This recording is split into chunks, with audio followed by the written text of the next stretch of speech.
So hello mga kabusing, welcome back to my vlog. So for today's video nga mga kabusing, ang pag-uusapan natin ngayon ay ang yung pagsali talaga ni Brandon Espiritu sa Mr. Supra National, at i-atin talagang i-analyze kung bakit siya naging second runner-up dito sa patimpalak na ito. Syempre, we are so proud na naging second runner-up si Brandon Espiritu.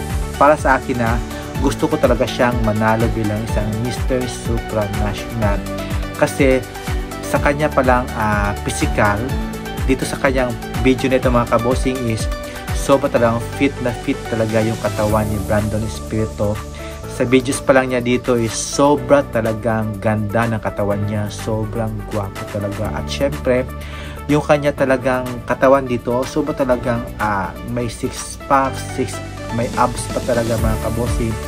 Kasi yung sa prediction ko talaga is siya talaga yung winner sa akin, at pumapangalawa si Venezuela, pangatlo si South Africa. Pero ang ending is si South Africa ang nanalo mga kabosing. Yung doktor ata yan. Pero si Brandon naman, siya yung atang businessman siya. Meron siyang coffee shop, at siya yung nagmamay-ari dito. Ewan ko kung dito o sa Guam yata. Yun talaga, sobra talagang strong ng ating kandidato na si Brandon Espiritu. Akala ko nga makukuha niya talaga yung kauna-unahang Mr. Supra National. Kaya lang is si South Africa yung nag-uwi ng corona. Pero based naman sa performance, nag-shine naman talaga si Brandon Espiritu. Kaya lang yung organization talaga yung pumili sa panalo ng South Africa compare kay Philippines. Naging second runner-up siya, at syempre yung first runner-up si Netherlands. Kung pagtitingin natin sa kanyang background, sa kanilang mga history, mas lamang talaga si South Africa. Pero sa physical, sa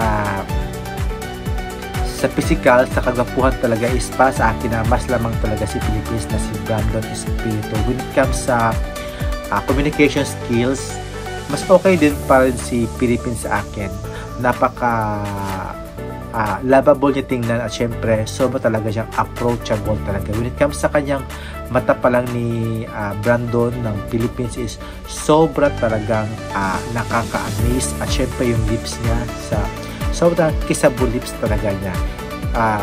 When it comes naman sa pag-exercise, kasi na-site ko yung kanyang Facebook page, sobrang talaga ako na-amaze. Lagi siyang nag-gym, kahit sa tubig lagi siya doong nag-exercise, kahit sa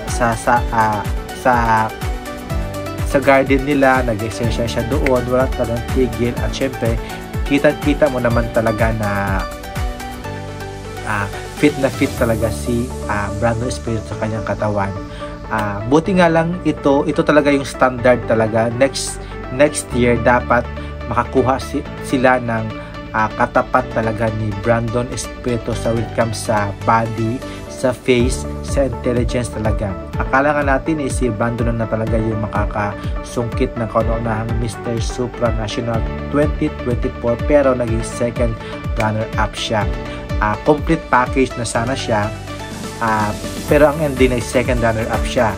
So sana yung expectation natin next year na makakahanap tayo ng katulad ni Brandon Espiritu na sobra ang lakas ng karisma, napaka-pogi talaga, at syempre may pagmamalaki talaga sa kanyang katawan, at yung kanyang body build talaga is full build talaga. At syempre yung height niya is hindi naman siya masyadong katangkaran, at hindi siya masyadong kababaan. I think nasa height niya is nasa 5'11 yata or 5'10, pero pasok na pasok sa akin talaga. Kahit ganun yung height niya, lumalaban talaga si Brandon Espiritu sa when it comes sa papugian, sa charisma, at sa body physical mga kabosing. So what do you think mga kabosing? Next year ba is may ganito rin pa bang Brandon Espiritu na isasali natin sa Mr. Supra National 2025? So sino kaya yung napipisil nyong din ng placement next year aside kay Brando na pwede talang makakuha ng Mr. Supranational. Comments down below mga kabosing, and don't forget to like and subscribe, and see you in my next vlog. Have a nice day. Bye bye. Subscribe please.